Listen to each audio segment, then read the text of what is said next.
What's up, guys? Welcome back on this Tuesday, the 21st of March. Like, time is moving really, really fast. Like, it's international break now. We have 2 weeks off, 2 weeks to talk about different things, like more fun things, I hope, before we get into a hectic month, like the crazy month, a month where, yeah, it's going to make or break your season. Like, you're probably going to be out of the Coppa Italia. Like, you could be out of the Coppa Italia, no final. You could be out of the Europa League, and you can be with 15 points sticking, and maybe out of the top four completely. Because they have big games coming up: Lazio, Napoli. Like, it's a tough month. Or you can be in a Coppa Italia final, in a Europa League semi-final, getting those 15 points back and comfortably in second place. Those are the scenarios out there. We will discuss that during these 2 weeks, obviously. But this video, I want to talk about the youngsters, and with the question, is there legend potentially? And I will explain what I mean about that title. But before we get into it, please like the video, subscribe to the channel, hit that bell notification, because we have something really fun coming up, probably by the end of the week, start of next week. So stay tuned for that. But yeah, let's get into today's video.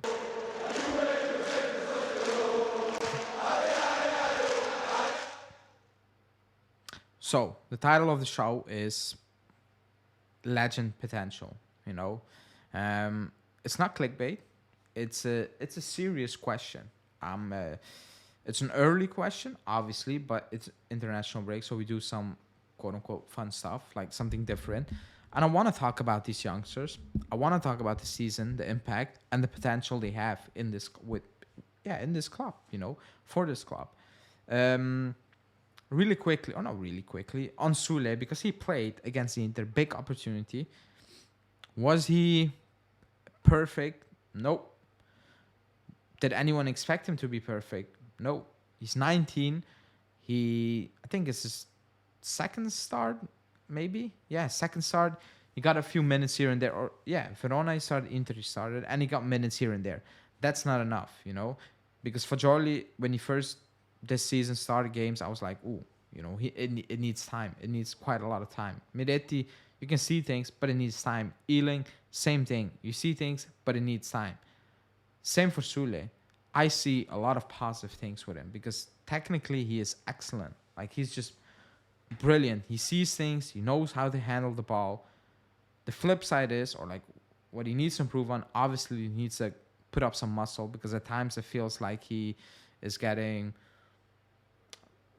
pushed to the side, put away very easily, or like scared to go into certain situation. He needs to improve that, obviously. Against Inter, he was in good opportunities to take a shot. He didn't. I think it was just the occasion, the moment, the fear of missing. Nobody would have hated on him if he took a shot and he missed it, you know. But that was the moment. Again, that will only go away if he plays more often, with more frequency. And I do believe he's going to get that, because him starting in a big game against Inter is a big message. Yes, I know Chiesa and Di Maria are not there and Keane is injured. It's still a big message, You could have easily changed up the formation. Now, I do believe he will come good. I do believe he can have a future at the club. But bigger picture, we always talk, does Allegri play the youth, blah, blah, blah. Is he forced this season to play the youth? Yes. There's no doubt that he's forced to play the youth. Absolutely no doubt, Because if Pogba was injured, if Paredes played up to a respectable standard, we probably wouldn't see Fagioli that much, or Miretti. If Chiesa, Di Maria could have stayed fit, and Keane wasn't in and out, Milik wasn't out, probably wouldn't have seen Sule. Junior, we probably wouldn't have seen ever. But in Echea, probably wouldn't have never got a sniff into the first team. You still need to give these kids a chance. You still need to back them. You still need to protect them. And Allegri is doing all those things. Fagioli, preseason, I was like, he sees things. He's good on the ball. Defensively, when he's off possession, when we don't have possession, he needs to improve big time, And since January, he has. And he has been better than I could have dreamed of. Like, I'm not gonna lie, he is improving game by game.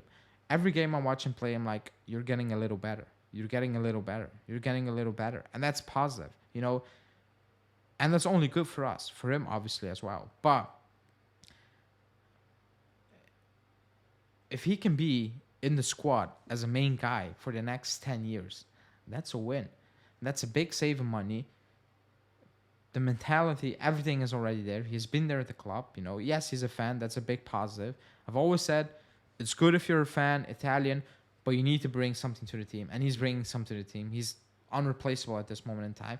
That's good. It's not just good enough to be a fan. Like, we're not in that business. You know, we're in a win business.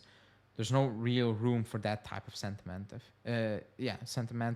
value. Like, you still need to add something to the team. And he's doing that, you know. And you need to credit him because, and I personally, not an apology because I thought he was good enough, but I thought he needed more time than this because he is playing at a very high level now. Like again, he's part of an engine in that team now, part of a drive in that team, and he's key. He's a key player at this moment in time. You know, I believe Miretti will be that relatively soon because the talent is there. And I think he will pick it up probably next season. But I do believe that he will pick it up. I actually do believe that. I really, really believe that. And that's, again, a positive. No transfer fee. Been at the club for so long. They know what the club is all about. It's easy, quite an easy transition. And it's only positive news, you know. We've never seen this before. Like, we had Marquisio.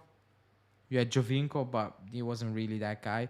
And you have Keane, but he left. And if he leaves again, probably not a lot of people will be that mad about it, you know? This is different because we are talking about, and yes, the situation, but usually when these things happen, it is when a team is at its lowest. You bring in the kids and you're like, wow, they can play, you know? And you're pushing them forward. It happens. This could be the start of a new Juve. Like, it could. You know, these guys could be the face of the new Juve. They could be. They can be. Especially Fagioli Miretti because they're Italian. They're probably never going to leave, you know. And that's actually, that was unthinkable. If you said that to me or to anyone a few years back, you would be like, you're insane. You're crazy. Like, that's never going to happen. But the club is pushing that and it's looking good. Youngsters are coming to the club.